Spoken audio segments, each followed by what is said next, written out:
तो आदाब, नमस्कार, सत श्री अकाल। मेरा नाम संजीव है। सच्ची कहानी के इस एपिसोड में आपका बहुत-बहुत स्वागत है। दोस्तों, उम्मीद करता हूँ आप सभी खुश होंगे, अपना ख्याल रख रहे होंगे। दोस्तों, आज जिस कहानी के बारे में मैं आपसे बात करने वाला हूँ, ये कहानी कहीं न कहीं आपको गुदगुदा देगी और जिसने ज़िंदगी में कभी प्यार किया है, वो इस कहानी को बहुत अच्छे से समझ पाएगा।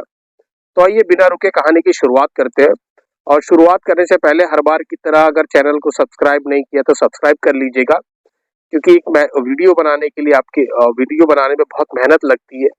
और आपसे एक बात और शेयर करना चाहूँगा, इस समय शहर से बहुत दूर अपने गाँव के एक इलाके में आया हुआ हूँ, जहाँ सेटअप का कोई ज़रिया है नहीं, लेकिन आपको स्टोरी सुनानी है, तो किसी तरह टेम्परेरी सेटअप का जुगाड़ किया है और कहानी आपके सामने पेश है। तो आइए कहानी सुनते हैं।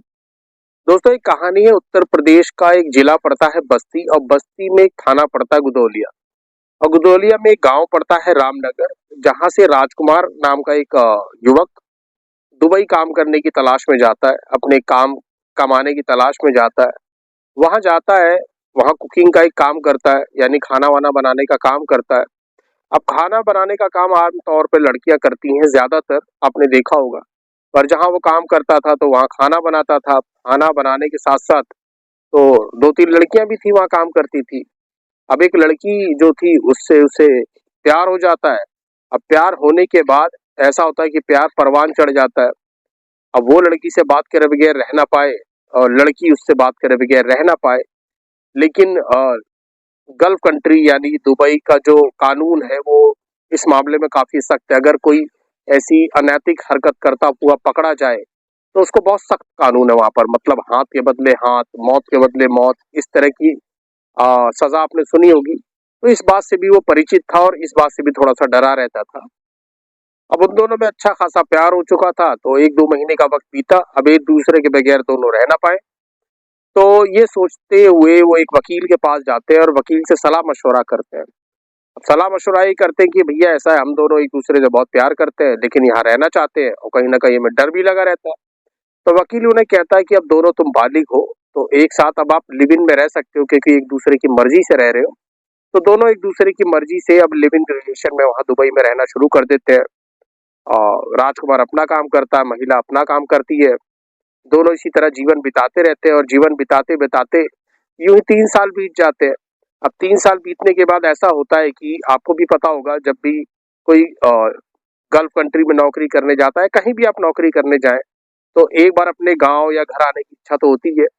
तो उसकी भी घर या गाँव आने की इच्छा हुई, तो छुट्टियाँ सैंक्शन हुई और घर आने की एक तारीख तय हो गई उसके। अब राजकुमार अपने घर जाने की तैयारी में लग गया।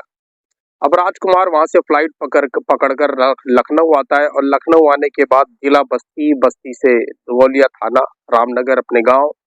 अब गांव आने के बाद ऐसा होता है कि वो अपनी जो जिसके साथ लिविंग में वो रह रहा था, यानी कि आशा, जो लिविंग में लड़की रहती थी उसके साथ, उसका नाम आशा था। अब आशा के साथ, आशा से वो बात करता नहीं फोन पे, ना फोन पे बात करे, ना वीडियो कॉल पे बात करे, ना ही मैसेज में बात करे। अब आशा बड़ी परेशान।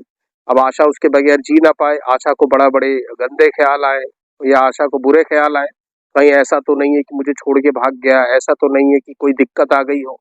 इधर रामकुमार अपनी जिंदगी अच्छी खासी जी रहा था और अपने माँ बाप को बताता है कि मैंने वहां पर एक लड़की पसंद करी है जिसके साथ मैं शादी करने वाला हूँ। माँ बाप को बड़ा बुरा लगता है। माँ बाप उसको अपने झांसे में लेते हैं और कहते हैं कि भैया ये जो काम तुम कर रहे हो ये बहुत गलत काम है, ये काम ऐसा होना नहीं चाहिए। और बहला फुसला के राम कुमार की शादी वहीं पर गांव में एक लड़की से कर दी जाती है और जब शादी हो जाती है तो राम कुमार अब उसी के साथ अपनी जिंदगी वहीं बिताने लगता है। अब दुबई वापिस अभी जाता नहीं है। अब इधर आशा अकेली रह रही थी, अब अकेले उससे रहा नहीं जा रहा था, तो वो भी डिसाइड करती है कि मैं राजकुमार से मिलने अब उसके गाँव पहुंचूंगी। अब वहां से वो फ्लाइट की टिकट कराती है, वो भी सीधा लखनऊ आती है और लखनऊ से 170 किलोमीटर दूर जिला बस्ती में दुगौलिया जो थाना पड़ता है, वहां रामनगर के गांव में आती है और गांव में पूछते पाछते पहुंचती है तो उसको पता लगता है राजकुमार का घर कहाँ पर है। अब वो राजकुमार के घर जाती है और सामने आके खड़ी हो जाती है। अब राजकुमार उसको देखता है, अब राजकुमार के परिवार वाले भी उसको देखते हैं, बड़ा हैरान परेशान हो जाते हैं कि भैया ये इतनी दूर से यहाँ कैसे चली आई। अब उसके बाद राजकुमार उसको देखता है, कहीं ना कहीं खुशी भी होती है और अंदर ही अंदर थोड़ा सा गम भी था। अब किस बात का गम था ये तो राजकुमार ही बता सकता है।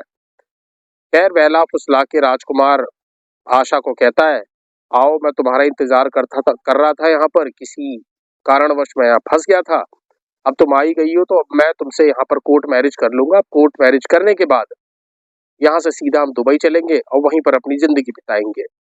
अब राजकुमार किसी तरह आशा को बहलाता फुसलाता और कहता है कि बगल में कमरा होता है, कहता है तुम आज रात यहाँ रुको और उसके बाद सुबह हम चलेंगे कोर्ट में, शादी वादी कर लेंगे, एप्लीकेशन वगैरह डालेंगे।